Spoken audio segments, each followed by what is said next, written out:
Welcome to CruiserCast, where we interview some of the most influential people in tourism from around the world. My name is Graham Watson, and I'm the founder of Cruiser Global. The word cruiser means a new dawn, and in 2023, we want to find out just how our guests are working towards that new dawn. Join us and subscribe to future episodes as we hope to inspire you with stories of strength and resilience in the tourism industry. Hello, everyone, and welcome back to another edition of CruiserCast. Thanks so much for all the follows and all the lovely reviews. It's great to hear that so many people are enjoying the conversations we are having. Today's guest, we've got Mr. Martin Hawke, who I've known for many years. Martin works in the attractions field. Hello, Martin. Thanks for joining us. Appreciate it, Graham. Thanks for having me. No problem at all. So you are currently the Senior Director of Partner Success at Holibob. Yep, recently started, fresh in this year. Perfect. Glad to hear all is going well. Yeah, so this is generally how we start the podcast. I just get you to tell the listeners just about who you are, your background, and how you got into tourism, and why how you've just stuck around all these years. Yeah, sure. So I kind of, stumbled into the tourism industry. It wasn't something that I initially had planned. When I was at school or going through university, initially, I wanted to be a rock star. I studied music for 5 years, and then, cool. Graduated in the middle of a recession, and jobs in the music industry are hard to come anyway. So, and even harder in the recession. So at that point, decided, you know what, I'm going to go see the world. And took a year off, did a backpacking trip. To go and see places that I could only really imagine. And that for me was when I caught the travel bug and came back from that and realized, you know what, this is what I want to do. I want to, help people go and experience just a slice or a fraction of what I've done. So naturally that led me to STA at the time, which is also who I booked my initial trip from.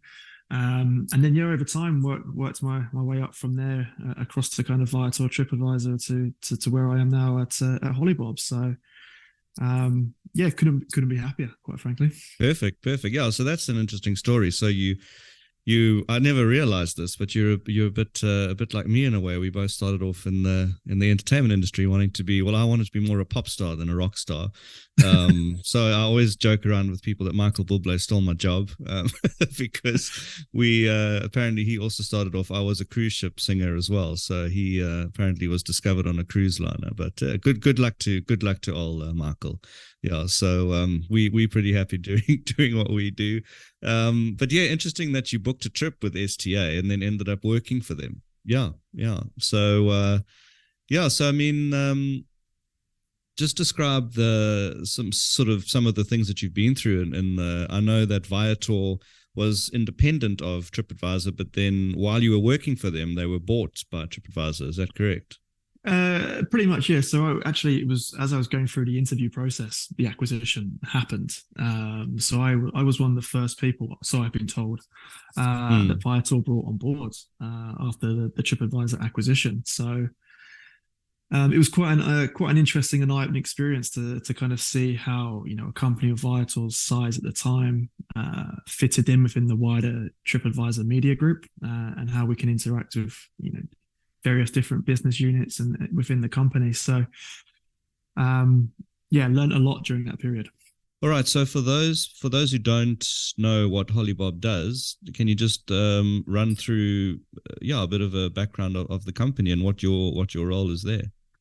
Yeah. So Holibob's relatively new in the marketplace. We've only been around for about 4 years. Launching at the beginning of a pandemic has its challenges, but yes. Have seen phenomenal growth since then. So we're really trying to be the e-commerce engine for the tours and activities sector in the travel space. And we have a few different pillars on how we can help that, and we're working on some really, really interesting features from a technology point of view. So trying to get the right product in front of the right people at the right time in order to serve them up, so they're doing the best experiences whilst they're in destination and make their trip once in a lifetime. But on the flip side, obviously, then helping the hospitality industry, helping the travel industry increase their conversions, increase their revenues as well. And that's been a really interesting experience, because it's not something that I can see really anybody else in the market kind of doing. And on the flip side of that, we also help, working with tour operators, with activity providers to help, drive direct bookings to their own website, so they're not so reliant on other distribution channels, let's say. Yeah, and what do you reckon the sort of biggest challenge is at the moment in attraction, provision to the tourism industry? In term, yeah, for me, I think it's the adoption of technology. It's, you go back 5 years and compare it's increased massively, but there still is. I'm not going to say it's an issue, but there still is a reluctance in some parts to really engage and embrace technology. And I've seen it in the past, where I've seen operators or attractions create amazing experiences, but they have no idea how to get that out into the world and distribute it, or they think it's going to take a lot of work and effort. And actually, embracing technology to run your business on a day-to-day allows you then to connect to multiple different distribution channels, such as ourselves, and get it in front of people with relatively low effort, that normally it would be quite difficult for them to do. Yeah, I mean it's come up so often. I think the acceleration of technology. I think during the pandemic there were a lot of companies that had to have that as their focus. Focus on their technological advances. Holibob as a company, in terms of being, starting just before the pandemic, obviously it's interesting to see how Holibob has adapted to the pandemic working environment. You kind of working from home a lot or most of the time. What is that, a general company policy that's how they work at the moment? Yeah. We're a fully remote company, so obviously setting up just before during the pandemic, couldn't leave the homes, and yeah, and coming out of that, it was working. And I think that's kind of the new normal. A lot of people now are spending a lot more time at home, or a hybrid model. So we're fully remote. We have employees in, I think, 14 different countries now, so working across time zones. And but there is a big focus on that camaraderie. It's one of our values. We have regular meetups in an office space in London, for example, once a month. Likewise, the US folks have a similar one. And it's great to get together and see people still, but having that flexibility is definitely an advantage. So, having been office based before, are you happier working remotely?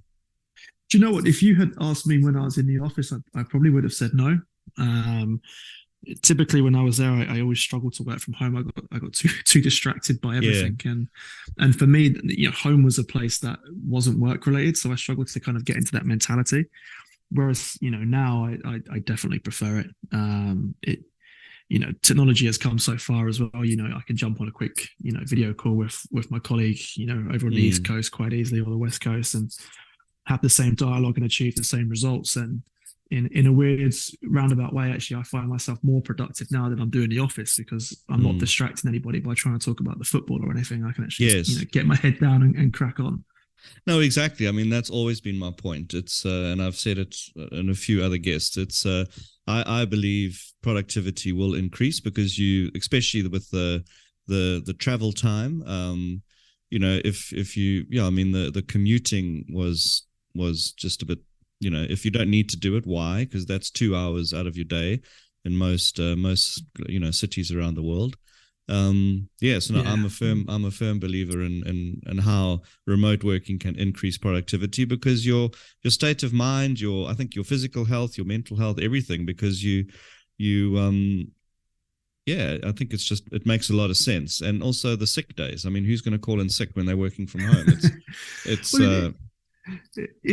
think it helps with the kind of mental burnout as well. You talked about the commute. Obviously, I don't know how many people listening are used to or know the London commute, but it's not pleasant. Jumping on a packed train or a packed tube with especially in the middle of summer. Yes, and that adding on an hour and a half to you, it's 3 hours, hour and a half each way, so 3 hours total. adds quite a bit more to it. So, it just helps with that mental burnout, especially in the summer. Like, finish work 5:30, 6 o'clock. I'm in my You garden in home. the sun with a glass of wine, enjoying myself instead of stuck on a packed train. Yeah, exactly. Yeah. So I think the work-life balance is definitely, and it's becoming harder to justify. I've said it in other interviews that I've noticed. I'm sure you have too. On job descriptions on LinkedIn and other platforms like that, they actually are now saying remote, hybrid, office-based, and I think it's in many ways it's up to the company now to convince the potential employee why they have to come into an office. It's a very weird dynamic. Yeah, it's definitely shifted, and I do see, obviously still see some value in having those face-to-face meetings, but Yeah. I would say that's more from an external point of view with people I don't interact with on a daily basis. Yeah, I think a day-to-day working remotely is makes a lot of sense. What Yep. you there's many productivity tools out in the market that, particularly if you're working from home, you kind of have to do a lot of self motivation. Do you Yeah. what what kind of productivity tools that are out there do you use? I mean, I know I use sort of Microsoft's to-do list, and is there anything in particular that helps you get through your day and helps speed up your productivity? Do you know what? I'm going to be quite a hypocrite here against everything I said earlier, but I actually just use pen and paper still. And that's my main thing No, that no, that's fine. That's uh, fine. A lot of I people do do. that. So I kind of have it there in front of me, but there's a few different tools that a few of my colleagues that have told me about that I wanna check out. So, I mean, I'm sure like yourself, Graham, like we use Microsoft Teams, so I have stuff Mm, coming through from Teams. I have emails, I have LinkedIn messages, WhatsApp messages, and trying to stay on top of all these different platforms can sometimes be a challenge on its own. So I've been mm, told there's a few tools out there now that can kind of consolidate all of these into one platform so it stays on top. I haven't checked them out yet, so I don't want to put my mm. hat on it and say that they're worthwhile, but they're definitely something that's on my radar to explore. Yeah, well, that's yeah. There's so many tools out there, and I'm finding it very interesting how people use them. I've had right from the Monica Yule said switching everything off is the most productivity, because you get a lot done when the thing everything's not beeping and clanging and going Yeah, off and notifications, and yeah. then yeah, I mean others have described in detail how certain productivity tools helps their team, helps just get everything done, and task management. It's yeah, it's very, very interesting.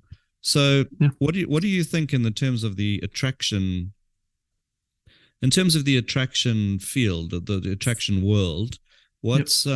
What's sort of coming up in terms of innovation? Is there something that, without giving too much away about what your company's doing, is there anything exciting that you can think of that's kind of sort of coming up to make the provision and the availability of what attractions are available to tour operators and to the individual itself themselves? I think again, I'll probably echo what I said earlier. Is that adoption of technology which will allow wider distribution? There are some phenomenal experiences out there in the world which are so hidden, because tour providers, activity providers, attractions don't really know how to market that, and they don't really know how to get that in front of the right customer in order to convert. And I think that's what's really exciting me about Holibob, is that we are working on those kind of curations to make sure that we are getting them in front of the right people at the right time through the channel that they want to book through as well. So I think that's going to be the biggest one, is seeing that big change and having the tours and activities in the attraction space really fully embrace technology. I mean, we've seen it with airlines, and we've seen it with hotels. It's very rare that I would email a hotel to try and make a booking. It's all done online instantaneously. Mm. And tours and activities, attractions is a completely different ballgame. I appreciate it's a lot more complicated, but with the new tools out there, it's all pointing in the right direction. And it's for me, it's the best space in the industry. It's the reason why you travel to a destination, with all due respect to the airlines. And Mm. I'm not flying to a destination because I want to experience their economy class. I'm going there because I want to see the destination. Yes, yes, that lovely heated up frozen food and the plastic cups Yeah, wine. Who knows where they got it from? Yeah, we. exactly. I Yeah, think most of us know that. Yeah, we don't.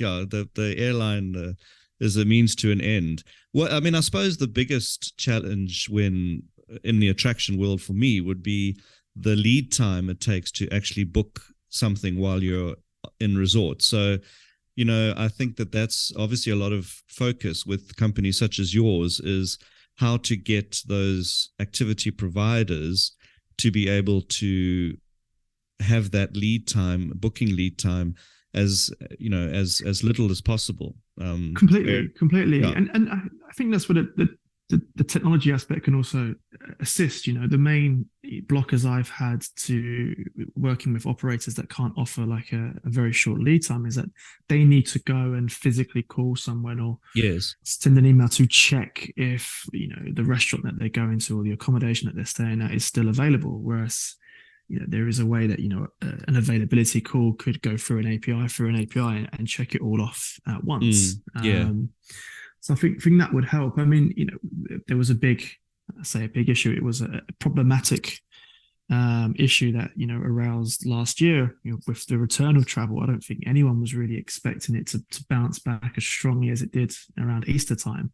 mm, And obviously, a lot of the guides that we used pre-pandemic had retrained and moved on to different industries. So there was a struggle for operators to get relevant guides to fulfill the demand that was there. So yeah, hopefully, I don't think we'll see that as much over the high season this year, because obviously we've had a lot more leeway into that. But that was also a problem with coming to have short lead-in times. Is people were it was getting sold out 2 weeks or so in advance, whereas mm, people's traveler behavior, you look pre-pandemic, was very much in destination. What can I do tomorrow? I'm on my yeah. mobile phone. Yeah, I'm Mm. going to check this out. Yeah, I mean, having been a client of yours before, Mm. when you were at TripAdvisor, I know that the logistical nightmare of being able to get a guide, get a vehicle, Yes. yeah, because that's the thing. You've got to find out who's available from a guide point of view and the vehicle. So, I mean, I mean, that needs to be automated. I suppose there are platforms being developed or have been developed where you log your vehicle, what it's doing, and is that something that you see as being easy to do? For me, I suppose if you have the right coding and the right program, it is quite easy to know that that vehicle and that guide is available at that time tomorrow Yeah. morning. I mean, I'm going to say yes, but that's based on absolutely zero technical knowledge at all. Yes, So yeah. there's probably Well, an engineering team somewhere just screaming it's quite difficult, and they are probably right. But yeah. yeah, I mean, look, if it was easy to do, it would have been done seamlessly by now. So no doubt Mm, that it is a challenge, and I think especially in the tours and activities space, there's so many different technology options. There's so many different technology providers. I don't know too much about it, so I don't want to go into too detail to say something that's maybe not, maybe not mm, entirely true. But there is like a group now of reservation systems called Octo, who are trying to standardize kind of connections across the tours and activities space, which Holibob is working closely with, mm. and I think if they get that fully up and running and across the industry, it's only going to be positive for everybody. Yeah. Yeah, I mean it's especially I think for curated private experiences, you're gonna it's a bit more complex. Obviously booking a ferry across to Alcatraz or a capsule place on the London Mm-hmm. Eye. That's far easier than knowing that. Yeah, I mean restaurants and all that kind of stuff. It's there's a lot to plug in. Yeah, But I do see a huge escalation, particularly now in 2023. There's a lot of it's almost like we've blasted into into a technological sort of amazing kind of yeah, advancement. It's just yeah, everything's completely. just everything's just coming out of you just can't believe what's going on. So I mean, yeah, it's going to be very interesting in the travel and tourism world to see where it all goes. And yeah, I mean, it's the old salesman walking around with a briefcase full of brochures and pamphlets and those. I mean, yeah, I mean, you laugh, and I think everybody does laugh. It is laughable to think that those days are, it's nobody wants the physical brochure. The first question is, what's your website and all that kind of stuff. So Exactly. Yeah. Like you can't go anywhere now without, a QR code somewhere. yeah, yeah, It's great. a QR code, and that's what it is. I mean, it's yeah. I love all the advancement and all the cool stuff. It's great. So yeah, I mean, in terms of where you started and where you are now, what personality traits do you think a young entrepreneur may need in order to move up sort of as quickly as you have done? What do you think is a personality trait That's a that very good question. you don't know? Yeah. No, I would say, probably not to be afraid to fail Yes. along the way. Like, I mean, I could tell you a few stories, probably, not on a recorded platform, maybe down the pub, or some of the mistakes I've I made look forward to it. Yes. along the way. But I think, as long as your intentions are good, decisions are being made with with the information that you have available to you at the time, and that's and like I said, those decisions have been made with the best of intentions. No one's going to hold you. I'm saying I was going to hold you accountable, but no one's going to blame you for making the decisions you did, as long as you can, explain why you've done them and back them up. And I think I've had a number of people reporting into me over the time, and I think that's always been that kind of a mental block, that kind of fear to failure, that kind of, what if I say something to this partner of mine that's going to upset them? And Mm, relationships aren't defined by one, stupid, flippant comment somewhere. yeah. It's not going to make the whole thing come crashing down. And if it does, that was never a strong relationship anyway. And as long as you kind of learn from their mistakes and adapt and take them on board, and not be afraid to take on, I guess, some honest truths, then, the world is your oyster. Yeah. Yeah, I mean, I think it's definitely, well, it has to work both ways too. You have to work in an environment where Yes, true, ideas true. are fostered by the management, and the staff aren't scared to come up with an idea and give it a try. And that's, I think, even what Elon Musk says. He's a great believer in innovation coming from the staff, and not being afraid. And because if you're scared to try something because you're going to get fired or something for doing something wrong, Yeah, then that's not the way a company progresses. If everyone's too scared to give something a try. So yeah, I mean, that's completely. an interesting point. It's I think definitely, yeah, it's interesting to see how people get through, and motivate themselves. I've met a lot of young entrepreneurs lately, and what comes second nature to us, more me as slightly older than you, but Just a little yeah, bit. just a little bit. But it's what comes as second nature is something that somebody hasn't learned. So what we have learned without even realizing it, and how we implement things, it's someone else needs to know. They need to be told that. So it's Yeah, it's it's great to be able to talk to young entrepreneurs and young people trying to break in to the industry, because yeah, yeah, some yeah, things. completely. And I think this is one thing that I would say that I've learned, or we've seen since the pandemic as well, is there's the need for innovation and the need to change. Mm, And I would say before the pandemic, there was a lot of kind of, if it's don't broke, don't fix it mentality, yeah. which probably left some money on the table somewhere. It didn't allow for maybe the best customer experience, but there wasn't any issues. And Mm, now, to your point, there's a lot of young entrepreneurs coming and going, well, actually, this wasn't easy. This wasn't straightforward for me. This can be done better. yeah. And, Yeah. and it's that driving force, I think, that's going to really help the industry, especially the tours and activities and attractions space, Yeah. really explode. Yeah, I think for a young person as well, it's always you never you have to bring your ideas forward. I mean, I've definitely always been one to say, there's probably, I can think of a better way to do this, Mhm. um, and not be scared to put that forward. And you just got to find the right balance. Of course, it's being Yeah. able to put that across to someone in a nice way that Yeah.